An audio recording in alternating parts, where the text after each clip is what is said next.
Hello guys, welcome to Drone Academy. நம்ம இன்னைக்கு இந்த ஜிகே லைவ் டெஸ்ட்ல பொது மற்றும் தனியார் துறைகள், வேலை வாய்ப்பு மற்றும் வருமான கோட்பாடுகள், பன்னாட்டு பொருளாதார அமைப்புகள், பொருளாதார மேம்பாடு மற்றும் திட்டமிடலும் அப்படின்ற ஒரு பாடத்துல இருந்து 50 கேள்விகள் பார்க்க போறோம் கைஸ். ரெடியா எல்லாருமே பாருங்க.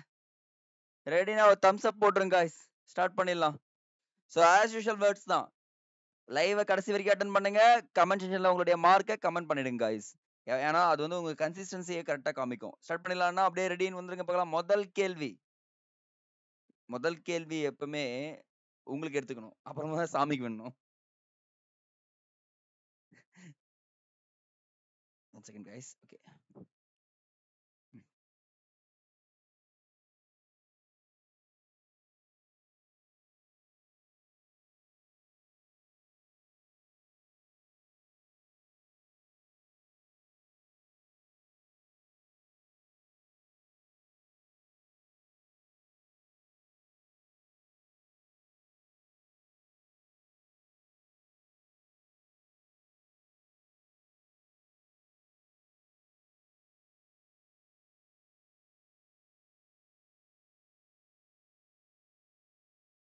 ஸோ ஆன்சர் பாருங்க. 1 and 3 தாங்க தப்பு. 2014 தான் யார் வர்றது? நரேந்திர மோடி வர்றாரு. அப்ப தூக்கிடுங்க. ஃபர்ஸ்ட் ஆப்ஷன் தப்பு. ஃபர்ஸ்ட் ஆப்ஷன் தப்புனா இது மட்டும் தான் எலிமினேஷன் ஆகுது. செகண்ட் ரைட்டுங்க. தேர்ட் பாருங்க, இதன் உறுப்பினர்கள் துறை சார்ந்த வல்லுநராக இருப்பார். கிடையவே கிடையாது. என்னன்னா பாத்தீங்கன்னா இருப்பாங்க. ஆனா அதை தாண்டி ஒரு விஷயம், உறுப்பினர்கள் இந்த சிஎம்ஸ் அதெல்லாம் அவங்களா வருவாங்க. ஸோ அப்போ தேர்ட் ஒன் தப்பு. அரவிந்த் பனகாரியா இதன் முதல் தலைவர் ஆவார். துணைத் தலைவர் ஆவார். முதல் துணைத் தலைவர். தலைவர் யார் வந்து பார்த்தீங்கன்னா பிரைம் மினிஸ்டர் ஆஃப் இந்தியா, அவங்க தான் வருவாங்க. ஸோ அப்போ 1 and 3 தவறு. இந்திய பொருளாதாரம் குறித்த கூற்றுகளில் தவறானது எது? சரிங்க, சரியானது இது.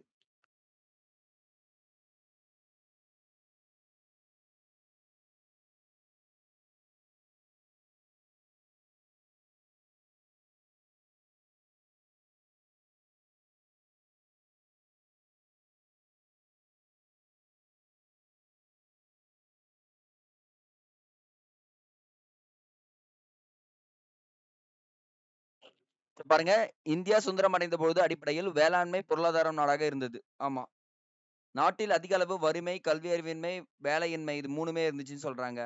இந்தியாவில் கலப்பு பொருளாதார முறையை பின்பற்றி தனியார் மற்றும் பொதுத்துறை நிறுவனங்கள் செயல்பட்டு வருகிறது. இதுவும் கரெக்ட். அப்ப என்னது ஆன்சர்? எல்லாமே சரிங்க. சரியான இணையை தேர்வு செய்.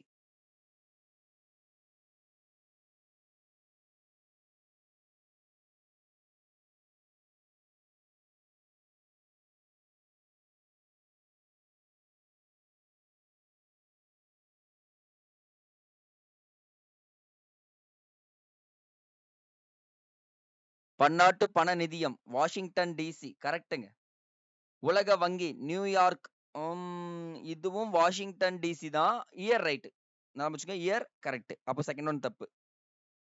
உலக வணிக அமைப்பு Geneva. Okay, third one right. WTOன்றது. அப்ப பாருங்க ஆன்சர் வந்து பாத்தீங்கன்னா 1 and 3 சரியா இருக்கா பாருங்க. எஸ் கைஸ், 1 and 3 மட்டும் தான் சரியா இருக்கு. அடுத்தது ஃபோர்த் ஒன். பன்னாட்டு பண நிதியத்தின் பணிகளில் தவறானதை தேர்வு செய். பாசிட்டிவ் அண்ட் நெகட்டிவ் அப்ரோச் கொடுங்க பார்க்கலாம்.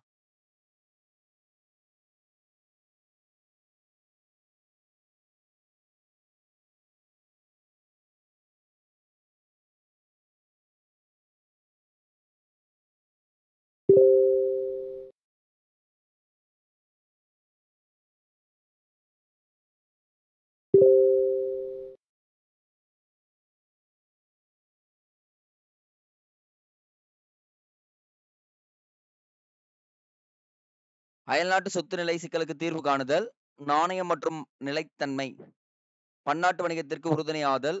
கரெக்ட். நீடித்த பொருளாதார வளர்ச்சியை இது ஏற்கவில்லை கிடையாதுங்க, உறுதி செய்கிறது. உறுதி செய்கிறது அப்படின்னு சொல்லிட்டு முடிக்கிறாங்க. அப்ப ஆப்ஷன் டி தான் வந்து பாத்தீங்கன்னா தவறு. இது எல்லாமே சரிங்க. Fifth one. சேலஞ்ச் பண்றேன், ஆனா ஈஸியா முடிச்சிருவீங்க இதை.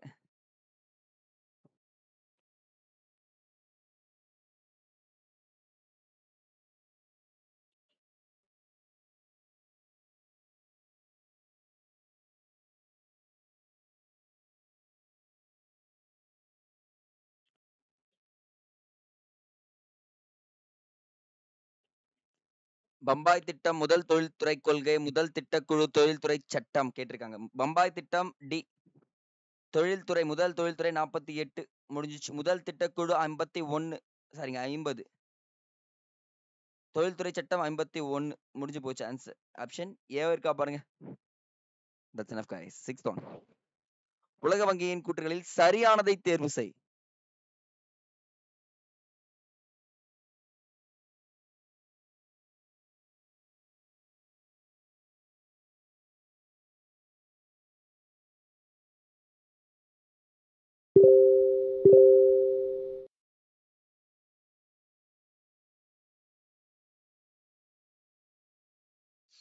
இங்க பாருங்க 1944ஆம் ஆண்டு நடைபெற்ற, அப்போ ஃபர்ஸ்ட் ஒன் தப்பு, 44ன்னு வந்திருக்கணும்.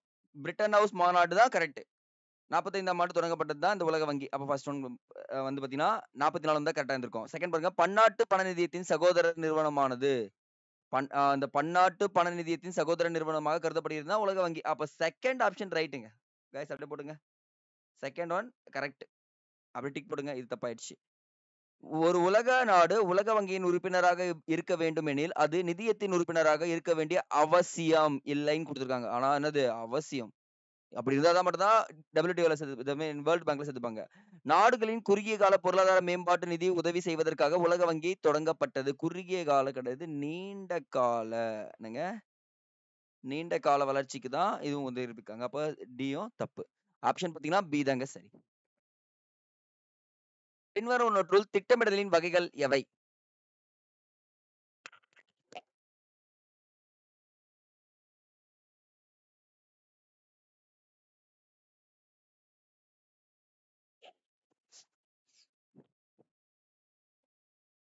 மக்களாட்சி மற்றும் சர்வாதிகாரம், வழிகாட்டுதலின்படி திட்டமிடல் மற்றும் தூண்டும் திட்டமிடல், குறுகிய நடுத்தர நீண்ட கால திட்டமிடல், செயல்பாட்டு மற்றும் கட்டமைப்பு திட்டமிடல் அப்படின்னு சொல்றாங்க. ஆப்ஷன் ஏங்க.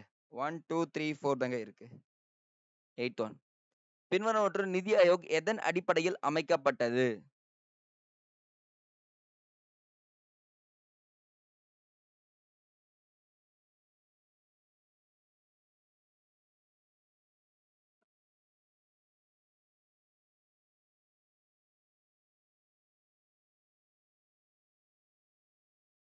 மக்கள் சார்பு, செயல்திறன் சார்பு, பங்கேற்பு, மேம்பாடு, இது 4 அடிப்படையில் தான் என்ன பண்ணிருக்காங்க பாத்தீங்கன்னா இருக்குங்க. அப்ப எல்லாமே சரிதாங்க.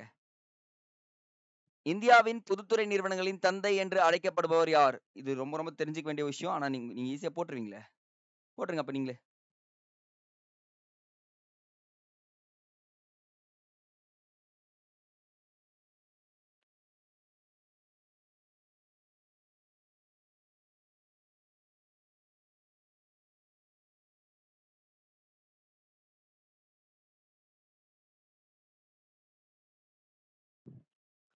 Doctor V Krishnamurthy. உலக வங்கியின் நோக்கங்கள்.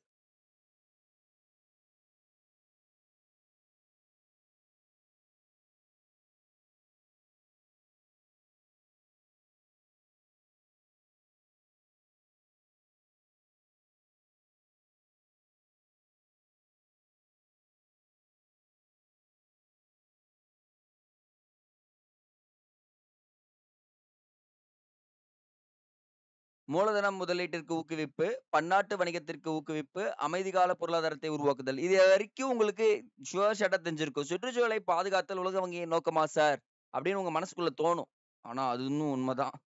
அப்போ இந்த இடத்துல 1 2 3 4 இருக்குங்க. சோ गाइस நல்லா கவனிச்சுங்க. பாசிட்டிவ் நெகட்டிவ் எல்லா இடத்துலயும் அப்ளை பண்ணலாம். ஆனா இதெல்லாம் படிச்சிருக்கணும். அப்பதான் முடிக்க முடியும். அப்ப பாருங்க இது டி தாங்க. சோ கீழ்கண்ட கூற்றுகளில் சரியான விடையை தேர்வு செய்.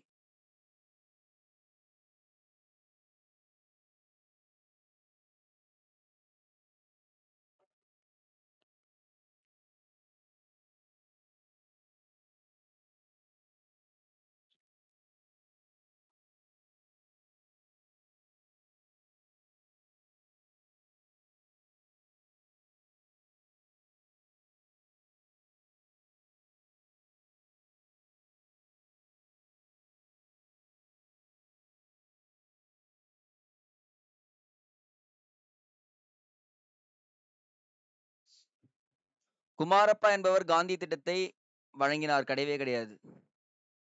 எஸ்.என். அகர்வால். அப்ப ஃபர்ஸ்ட் ஒன் தப்பு. ஆனா செகண்ட் ஒன் ரைட். அப்போ 1 தவறு 2 சரி அப்படின்னு வரணுங்க. 12th one. அடிமைத்தனத்திற்கான பாதை என்ற நூலை எழுதியவர் யார்?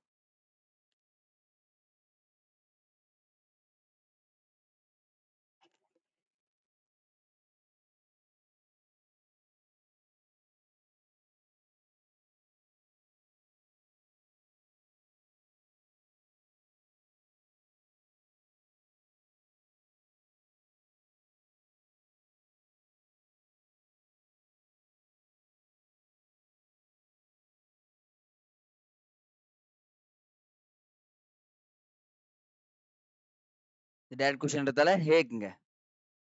13வது. கீழ்கண்டவற்றுள் சரியான விடையை தேர்ந்தெடு. ஸோ படிங்க. என்ன எத பத்தி குடுத்துருக்காங்கன்றது ஈஸியா புரிஞ்சுக்கலாம். திட்டக்குழு.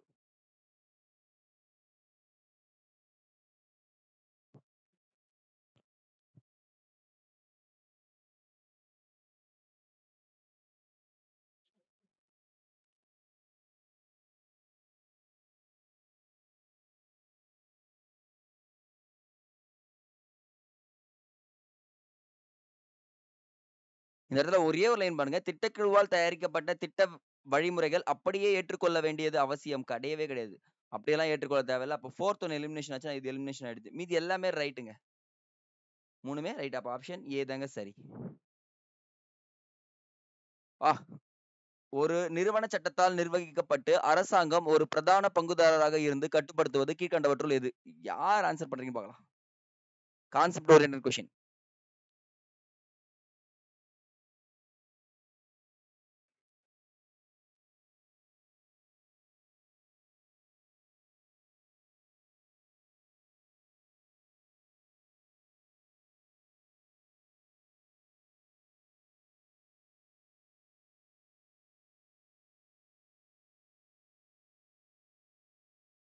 ஆப்ஷன் பி கூட்டுத்துறை நிறுவனங்கள்.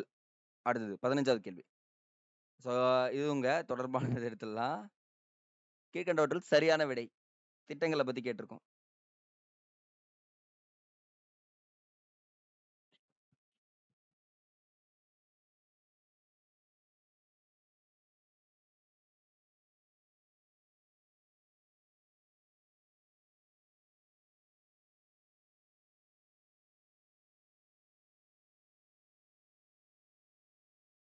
ஓராண்டில் செயல்படுத்தப்படும் திட்டங்கள் குறுகிய கால திட்டங்கள் ஆகும். இது கரெக்ட்டுங்க. 2 முதல் 5 ஆண்டு காலத்தில் முடிவடையும் திட்டங்கள் நடுத்தர கால திட்டங்கள் கொடுத்துருக்காங்க. 2ல இருந்து கிடையாது, 5ல இருந்து 7 ஆண்டுகள் இல்ல 10 ஆண்டுகள் வரும். ஸோ அப்ப இதனால செகண்ட் ஆப்ஷன் எலிமினேஷன் ஆயிடுச்சு. செகண்ட் எலிமினேஷன் உங்களுக்கு என்ன நிக்குது பாருங்க. That's enough. இதுதான் நீங்க பண்ணக்கூடியது. ஆனா 10 முதல் 30 ஆண்டுகள் திட்டப்படும் திட்டங்கள் நீண்ட கால திட்டங்கள்ன்றதும் ரைட். கான்செப்ட் ஓரியன்டா தெரிஞ்சுங்க. 1 and 3 தான் ஆன்சர். தற்போது உலக வங்கியின் உறுப்பினர்களின் எண்ணிக்கையை தேர்வு செய். புக்ல இருந்து அப்படியே போட்டுருங்க.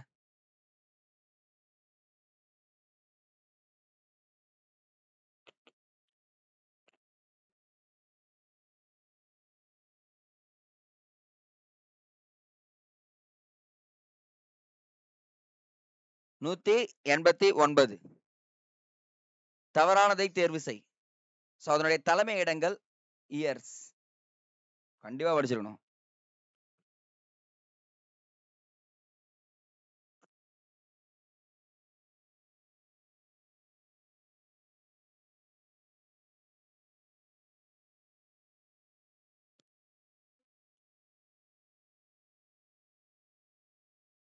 சார்க் வந்து காத்மண்டுங்க. கரெக்ட்டுங்க. ஏசியான் வந்து பாத்தீங்கன்னா ஜகர்த்தா 1967 கரெக்ட்டுங்க.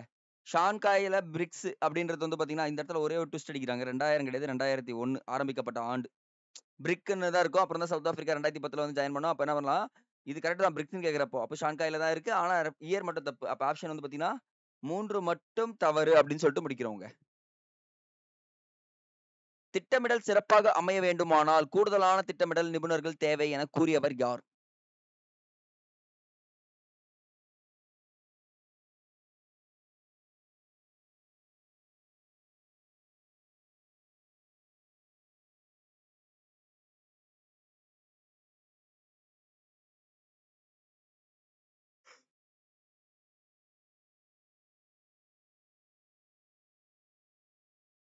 டைரக்ட் கொஸ்டின்ங்க. லூயிஸ். 19வது. கூலியும் வேலையும் எந்த வேலையில் சரிங்க கூலியும் விலையும் எந்த வேலை நிலையில் மாறி மாறி அதிகரிக்கின்றதோ அங்கு முழு வேலை வாய்ப்பு நிலவுகிறது என கூறியவர். இந்த கூற்றை கூறியவர்கள்லாம் மிஸ் பண்ணாதீங்க guys.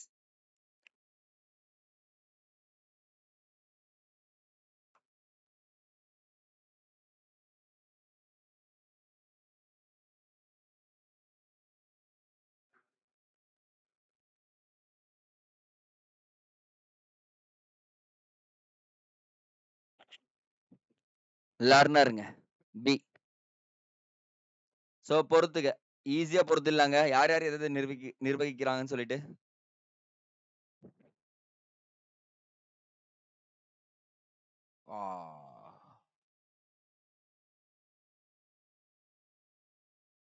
Sorry for okay. இந்த இடத்துல பி, இந்த இடத்துல சின்னு மாத்திக்கங்க. Small interchange.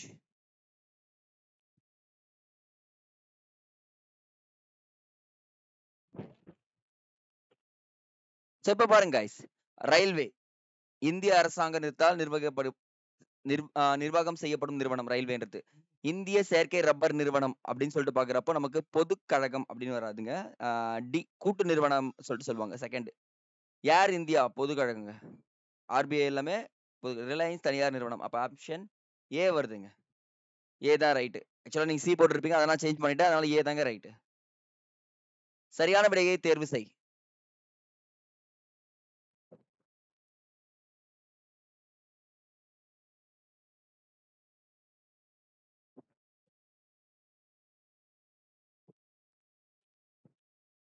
இவ்வளோ இருக்கு. 5 ஸ்டேட்மெண்ட் கேட்டிருக்காங்க. முடிங்க, நீங்க முடிச்சிருவீங்க 5 ஸ்டேட்மெண்ட்லாம். உங்களுக்கு விஷயமா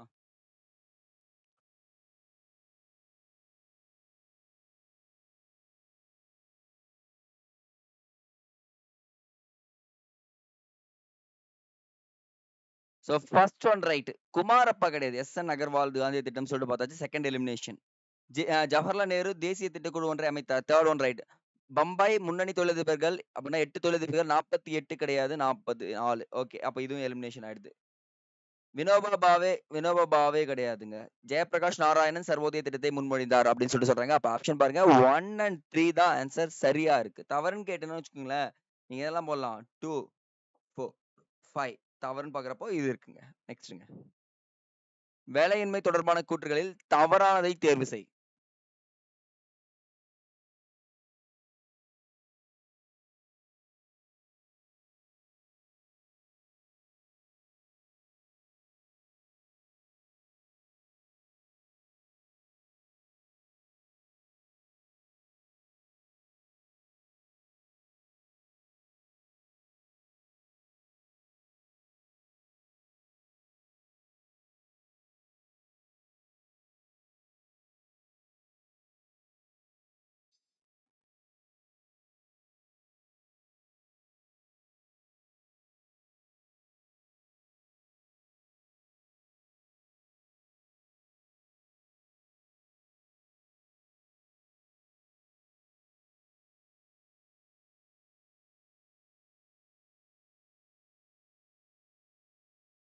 இந்திய கிராமப்புறங்களில் வேலையின்மையும் குறைவான வேலையும் காணப்படுகிறது. இது கரெக்ட்டுங்க. கிராமங்களில் பிறட்சி வேலையின்மை, அமைப்புசார் வேலையின்மை, திறந்த வேலையின்மை நிலவுகிறது. வெயிட் பண்ணுங்க. நகரப்புறங்களில் மறைமுக வேலையின்மை. இன்டர்சேஞ்ச் ஆயிருக்கா பாருங்க. கேட்டிருக்கிறது தவறானதுன்னு கேட்கிறப்ப என்ன ஆன்சரு? 2 and 3 ஆன்சரா வருங்க. 23. சார்க் அமைப்பை பற்றி தவறானதை தேர்வு செய். வாங்க ஸ்பீடா போயிடலாம்.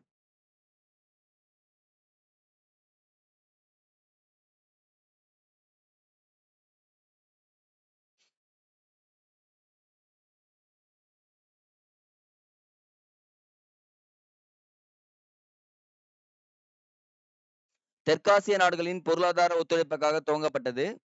சோ 7 நாடுகள் முதல்ல உறுப்பினர்களா இருந்தாங்க. பின்பு என்னாச்சா, சீனா 8வது. சார்க்ல சீனா கிடையாது. யார் வந்திருப்பாங்கன்னா ஆப்கானிஸ்தான் வந்திருப்பாங்கப்பா. 2007ல வந்திருப்பாங்க. சோ அப்ப என்னன்னா ஆப்கானிஸ்தான்ன்றது போட்டிருந்தா ரைட். அப்ப சி தப்பு.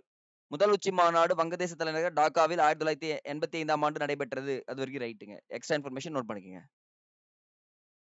கீழ்கண்டவற்றுள் சரியான விடையை தேர்வு செய்.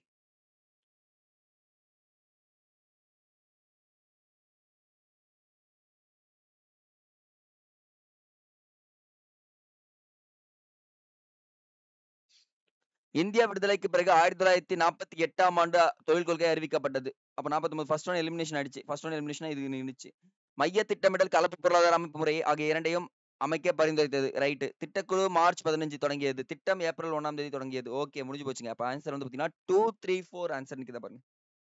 சரிங்க. 4 வந்து திட்டம் ஏப்ரல் 1 துவங்கியதுன்னு சொல்லுங்க. 51. அப்போ 4th ஒன்னு எலிமினேஷன் ஆகுது. ஓகேங்களா? வெயிட் करो. ஒரே செகண்ட்ங்க.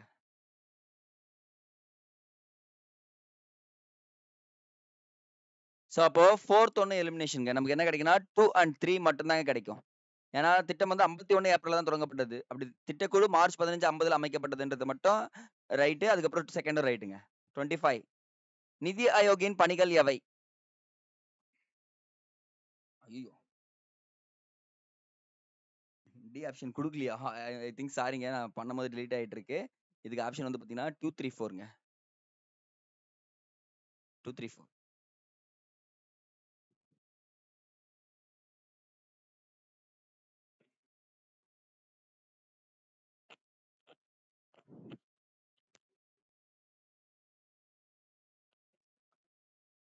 கூட்டுறவு மற்றும் போட்டி அடிப்படையிலான கூட்டாட்சி கரெக்ட்டுங்க. நாட்டின் நிகழ்வுகளில் மாநிலங்களை பங்கெடுக்க வைத்தல் கரெக்ட்டுங்க. வெளிநாடுகளுக்கு ஆலோசனை வழங்குகிறது. ஏங்க நம்ம நாட்டுக்கு தாங்க அது ஆலோசனை வழங்குது. ஏங்க வெளிநாட்டுக்கு குடுக்க போறாங்க? அப்போ 3வது தூக்கிடுங்க. பரவலாக்கப்பட்ட திட்டமிடல். அப்ப தூக்குங்க. 4த் ஒன் ரைட். அப்போ 1, 2, 4 ஆன்சர் ரைட்டா இருக்கா பாருங்க. இதுதாங்க. அடுத்து 26 அந்த தொடர்பானன்ற ஒரு வார்த்தை போட்டுறேன். இருங்க நான் அடுத்து தரேன். கீழ்க்கண்டவற்றுள் சரியான விடையை தேர்ந்தெடு. வேலையின்மையை பத்தி கேட்டிருக்கோம்.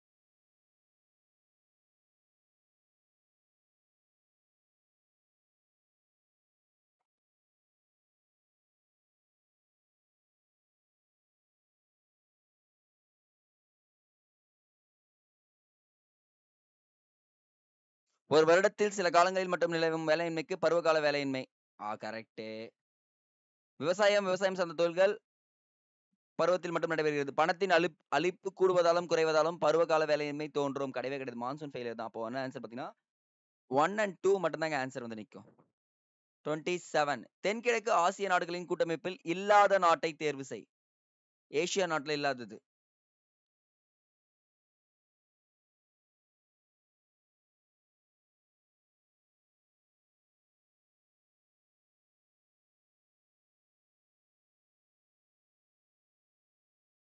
அமெரிக்கா.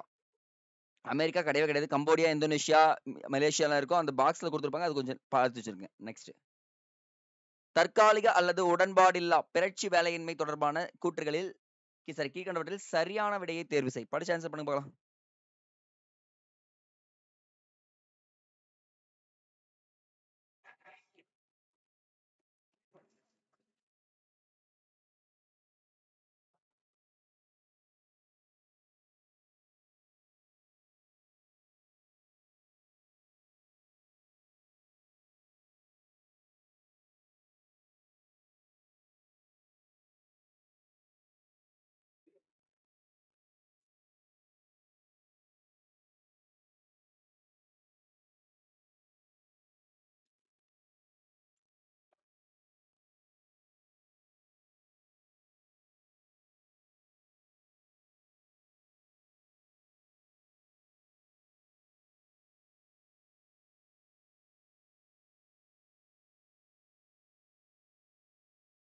ஸோ ஆப்ஷன் 3 வராதுங்க. 1 அண்ட் 2 மட்டும் தாங்க வரும். ஆன்சர் இதுக்கு மட்டும். பாத்துங்க. அடுத்தது 29 பொருளாதார திட்டமிடல் என்பது தேர்ந்தெடுக்கப்பட்ட இலக்குகளை அடைய உரிய பொறுப்பில் உள்ளவர்கள் நிதானமாக சிந்தித்து இருக்கக்கூடிய பொருளாதார வளங்களை அதிக அளவில் பயன்படுத்த சுட்டிக்காட்டும் வழிமுறைகளே ஆகும் என்று கூறியவர் யார்?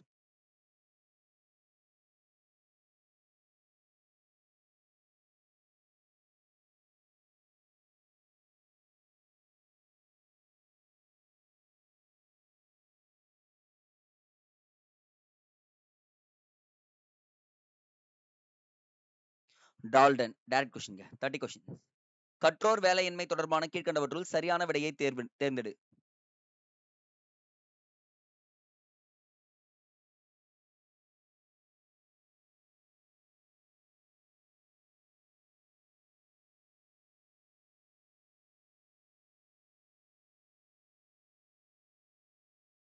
ஸோ சில நேரங்களில் படித்த கல்வி தகுதி பெற்றவர்கள் வேலை கிடைப்பது இல்லை. பகுதி நேர வேலை செய்கிறார்கள். அதான் உண்மைதாங்க. இவ்வகை வேலையின்மை கற்றோர் வேலையின்மை. கரெக்ட் தாங்க. தரமான கல்வி முறை, வேலைக்கான திறன் பற்றாக்குறை, அதிக அளவு மாணவர்கள் ஒவ்வொரு ஆண்டும் பட்டங்களை முடித்து வெளிவருதல் வேலையின்மை காரணம். அப்போ 1, 2, 3 எல்லாமே சரியா இருக்கா பாருங்க. கீழ்க்கண்டவற்றுள் சரியான விடையை தேர்ந்தெடு.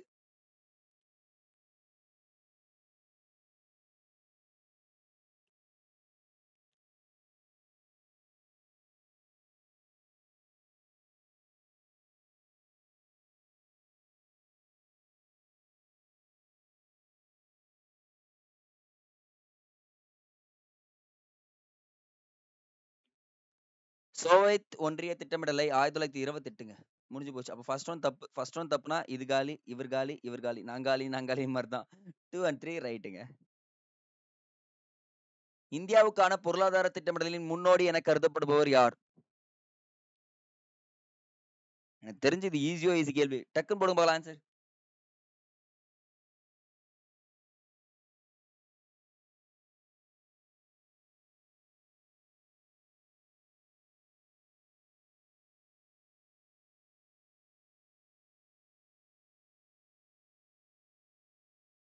எம். விஸ்வேஸ்வர ஐயா. திட்ட ஆணையம் குறித்த கூற்றுகளில் சரியானதை தேர்ந்தெடு.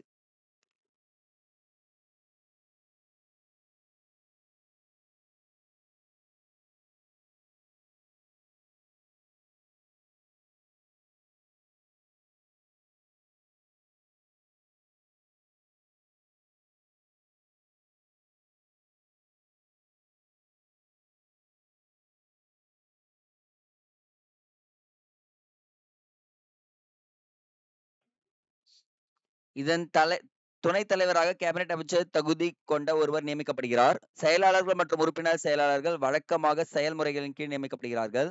திட்ட ஆணையத்தின் பகுதி நேர உறுப்பினர்கள் நியமனம் செய்வதற்கு பகுதி வழங்கப்படவில்லை. 3மே ரைட்டுங்க. கடைசி திட்ட ஆணையத்தில் 18 கிடையாதுங்க. 8 இல்ல 12 இருப்பாங்க. சோ இது மட்டும் செக் பண்ணிக்கங்க. அப்ப ஆன்சர் வந்து பாத்தீங்கன்னா, ஐ திங்க் பகுதி நேர உறுப்பினர்கள். இதுவும் தப்புங்க. சரி இது ரைட்.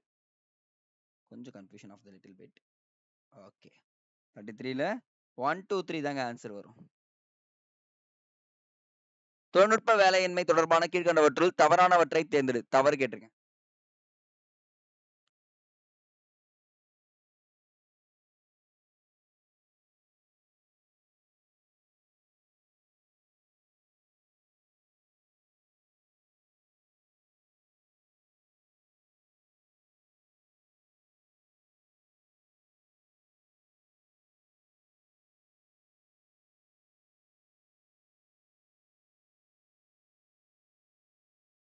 கேர்ஃபுல்லா படிங்க காய்ஸ்.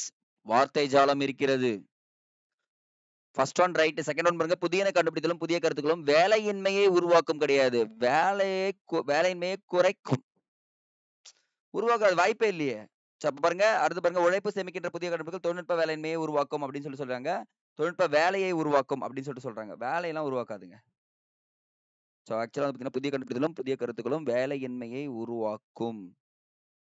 சோ அப்ப பாத்தீங்கன்னா செகண்டும் ரைட் வருங்க. 1 செகண்ட் गाइस செக் பண்ணிடலாம். சோ இதுல பாருங்க, புதிய கண்டுபிடித்தலும் புதிய கருத்துக்களும் என்ன உருவாக்குது அப்படின்னு பாத்தீங்கன்னு வச்சுக்கோங்களேன், வேலை வாய்ப்பினை உருவாக்கும். வேலையின்மை உருவாக்கும் கொடுத்துருக்கோம். ஆனா வேலை வாய்ப்பை உருவாக்கும். அப்ப செகண்ட் ஒன்னு வந்து பாத்தீங்கன்னா தப்பு. இது வேலையின்மை உழைப்பை சேமிக்கின்ற புதிய கண்டுபிடிப்புகள் தொழில்நுட்ப வேலையை உருவாக்கும். வேலையின்மையை உருவாக்கும் அப்படின்னு சொல்றாங்க. இன்மை அப்படின்றது முக்கியம். அப்ப 2 and 3 தான் ஆன்சர். தவறு. பொதுத்துறை நிறுவனங்களின் நோக்கங்களுள் தவறானது எது?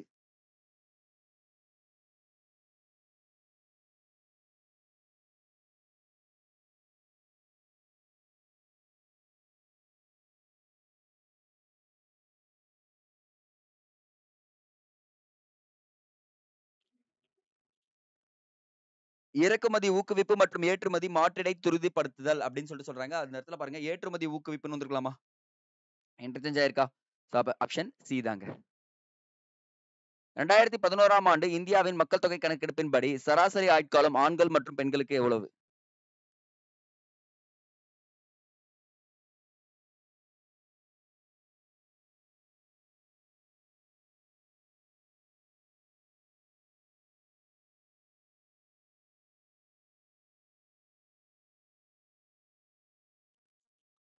அறுபத்தி ஐந்து ஆண்டுகள் 65.80 68.33 அவ்வளவுதாங்க. பி தாங்க ஆன்சர். டைரக்ட் கொஸ்டின்ங்க. கீழ்கண்டவற்றுள் நிதி ஆயோக் தொடங்கப்பட்ட பின்னர் முன்முயற்சி மேற்கொண்ட திட்டங்கள் எது?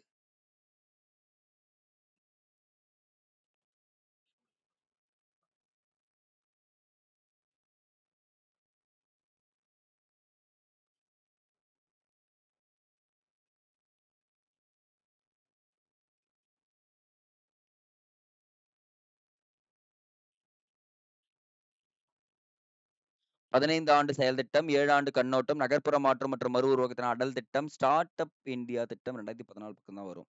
ஓகேங்களா? பட் ஆனா இது கிடையாது. அடல் புத்தக திட்டம் ரைட். அப்போ 1, 2, 3, 5 தான் ஆன்சர் ரைட்டுங்க. அமைப்புசார் வேலையின்மை தொடர்பான கூற்றுகளில் சரியான விடையை தேர்ந்தெடு. கீழ்கண்டவற்றில் சரியானது.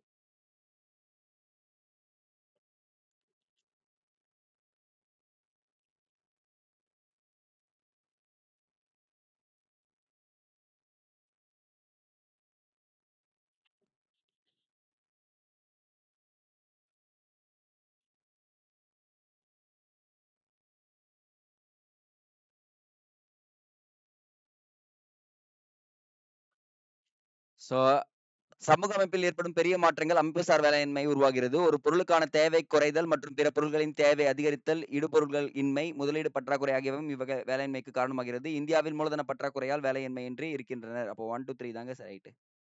3மே வருங்க. ஓகே. கரெக்ட் ஆன்சர் பண்ணுங்க. கீழ்கண்ட நிறுவனங்களுள் எந்த பொதுத்துறை நிறுவனம் இறக்குமதி செய்யப்பட்ட பொருட்களை உற்பத்தி செய்வதற்காகவும், அந்நிய செலாவணியை செய்வதற்காகவும் தொடங்கப்பட்டது அல்ல? ஜெனரலா ஆன்சர் பண்ணணும்.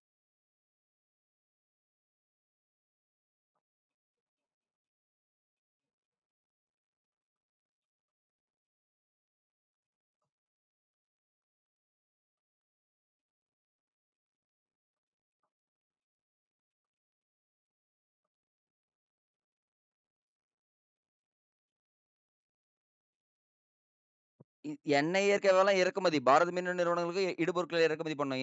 இந்திய நிறுவனம் இடுபொருட்கள். ஆனா நெய்வேலி வந்து பார்த்தீங்கன்னா, இங்க இருக்கிறத எடுக்க போறாங்க அப்படின்னு சொல்றாங்க. அப்போ இதுதான் டி தாங்க ரைட். அடுத்தது 30, 40. தேசிய வளர்ச்சி குழுவின் நோக்கங்கள் எவை?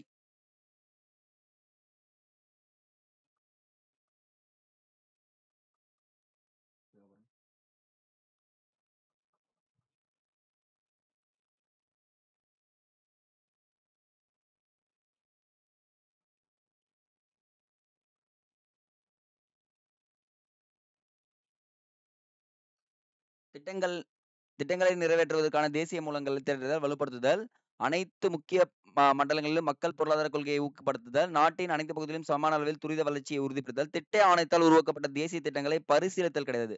அனுமதி அளித்தல்.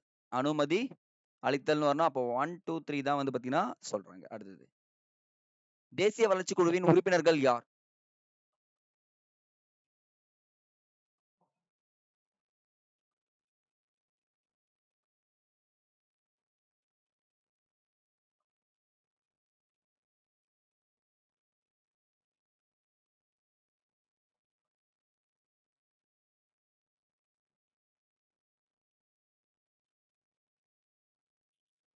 பிரதமர், மத்திய அமைச்சர், அனைத்து மாநில முதலமைச்சர்கள், யூனியன் பிரதேச முதலமைச்சர்கள். கொஞ்சம் யோசிச்சு பாருங்க. அது வந்து திட்டக்குழுவுக்கு தான் வருவாங்க. அப்போ 1, 2, 3, 4 சரிங்க. 5 தான் வரும்.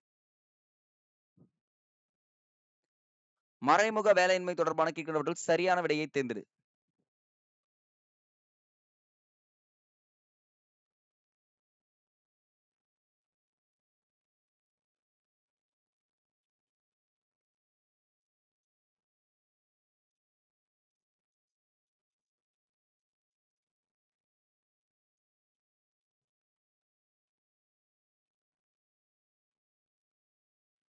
சோ இந்த வேலையின்மை வந்து பார்த்தீங்கன்னா, அதிகமா பருவகால வேலையின்மை கூட இன்டர்லிங்க் தான் இருக்கும். ஆனா இத்தகைய வேலையின்மை உழைப்பாளர்களின் இறுதிநிலை உற்பத்தி திறன் நேர்மாறையாக இருக்கும் கிடையாது. எதிர்மாறையாக இருக்கும்.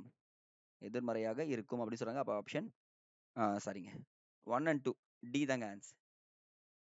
1 செகண்ட் கைஸ். ஓகேவா? 43 தனியார் துறை குறித்த கீழ்காணும் கூற்றுகளில் தவறானது எது?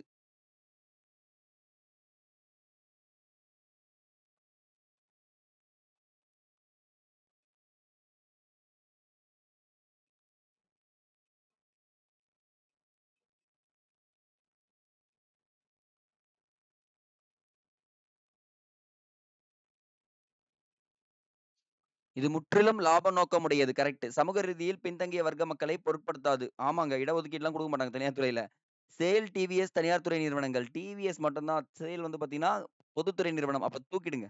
வரி ஏய்ப்பு உண்டு. வரி போடுவாங்க. அப்ப ஆப்ஷன் வந்து பார்த்தீங்கன்னா, சி தான் தவறு. 44. சோ இது டைரக்ட்டா ஒரு வச்சிருக்கோம். மனித கழிவுகளை மனிதரே அகற்றும் நிலை தொடர்வது அரசியலமைப்பில் வழங்கியுள்ள உரிமைகளுக்கு எதிரானது. என்றும், எனவே இது போன்ற அபாயகரமான தொழில்களில் ஈடுபடுவோருக்கு உரிய பாதுகாப்புகளை உறுதிப்படுத்துவது அரசு நிறுவனங்களின் கடமை என்றும் உச்சநீதிமன்றத்தில் தீர்ப்பளித்த ஆண்டு. உச்சநீதிமன்றம் தீர்ப்பளித்த ஆண்டு.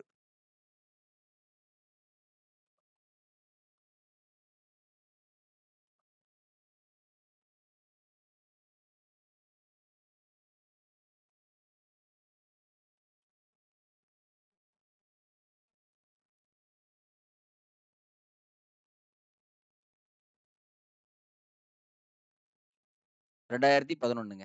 45வது. வாங்க ஸ்பீடா போயிடலாம். நிதி ஆயோக் அமைப்பு குறித்த கூற்றுகளில் தவறானதை தேர்ந்தெடு.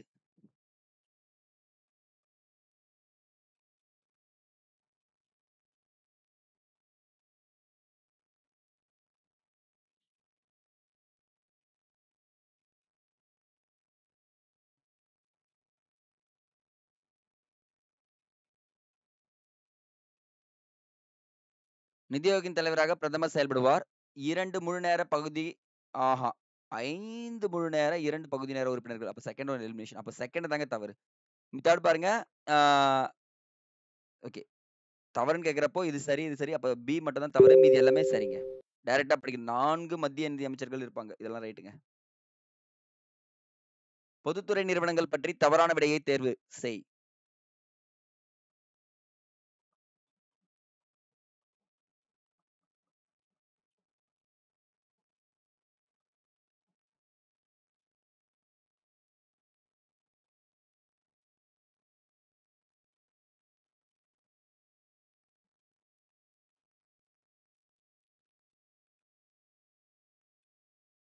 தொழிலாளர்களின் உரிமையாளர் அரசாங்கத்திடம் உள்ளது. உண்மைங்க. அவங்க தான் வச்சிருப்பாங்க. வரி ஏய்ப்பு கிடையாது.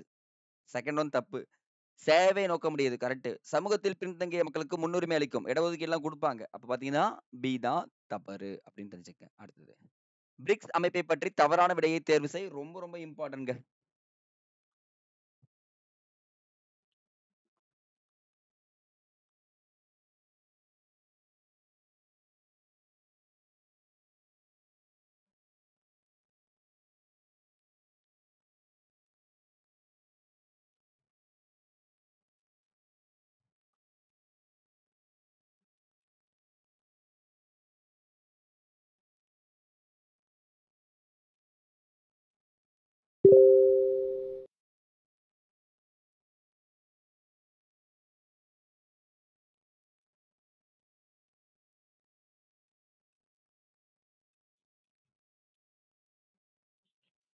இதன் தலைமையகம் பிரேசில்ல கிடையாதுங்க.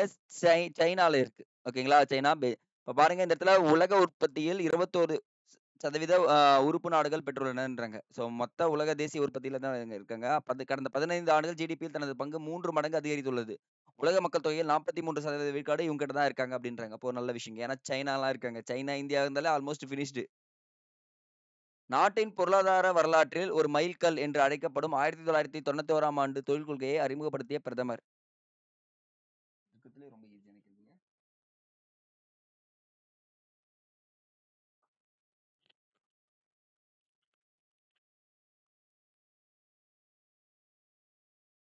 நரசிம்மராவ். கீழ்க்கண்டவற்றுள் சரியான விடையை தேர்ந்தெடு. டைம் தரேன்.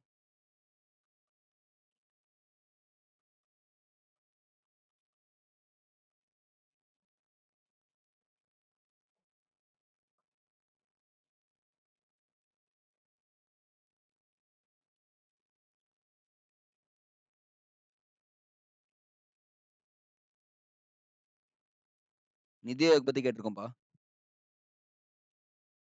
இந்த மாரி கேட்டாங்கன்னா, ஃபர்ஸ்ட் ஸ்டேட்மெண்ட் எது இருக்குன்னு பார்த்துடணும். அத வச்சு தான் நீங்க ஆன்சர் பண்ணணும். தேர்ட் ஸ்டேட்மெண்ட் பாருங்க. மாநிலங்களை வரிசைப்படுத்தி போட்டி அடிப்படையிலான கூட்டாட்சியை உணர்வை திட்டக்குழு வளர்க்கிறது. கிடையவே கிடையாது. நிதிக்குழு தான் வளர்க்கிறது. அப்ப நம்ம சாரி நிதி ஆயோக் தான் அப்போ இது தப்பு. அது போட்டி அடிப்படையில் கிடையவே கிடையாதுங்க. ஸோ 3 எலிமினேஷன்னா உங்களுக்கு என்ன வந்து நிக்கும்னா 1, 2, 4 ஆன்சர் நிக்குங்க. Last but not least guys come on. வேலைவாய்ப்பு, பணம் மற்றும் சரிங்க வெயிட். வேலைவாய்ப்பு மற்றும் பணம் பற்றிய பொது கோட்பாடு என்ற நூலை எழுதியவர் யார்?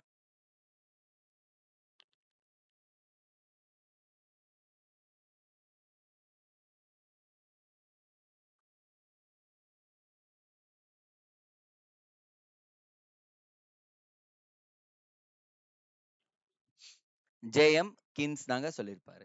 ஸோ இவர் தான் பார்த்தீங்கன்னா, கலப்பு பொருளாதாரத்தின் தந்தை. நவீன பொருளாதாரத்தின் தந்தை. ஓகேங்களா? அப்படின்னு அழைக்கப்படக்கூடியவர் யாருன்னா, ஜே.எம். கீன்ஸ். இவர நோட் பண்ணி வச்சுக்கங்க கைஸ். Okay guys. கமெண்ட் செக்ஷன்ல மறக்காம உங்களுடைய மார்க்க கமெண்ட் பண்ணிட்டு போயிடுங்க பார்க்கலாம். ஓகே. ஐ திங்க் வெற்றிகரமா ஷெட்யூல்ஸ கம்ப்ளீட் பண்ணிட்டோம். ஸோ இத ஃபாலோ பண்ணிக்கங்க. இந்த கன்சிஸ்டன்சி இருக்கிற வரைக்கும் உங்கள எங்கேயுமே யாராலுமே ஸ்டாப் பண்ண முடியாது. ஸோ லைவ் கடைசி வரைக்கும் அட்டெண்ட் பண்ணவங்க எல்லாருக்குமே ஒரு பிக் அப்ளாஸ் குடுத்துடலாம். அடுத்த வீடியோவில் சந்திக்கலாம். நன்றி.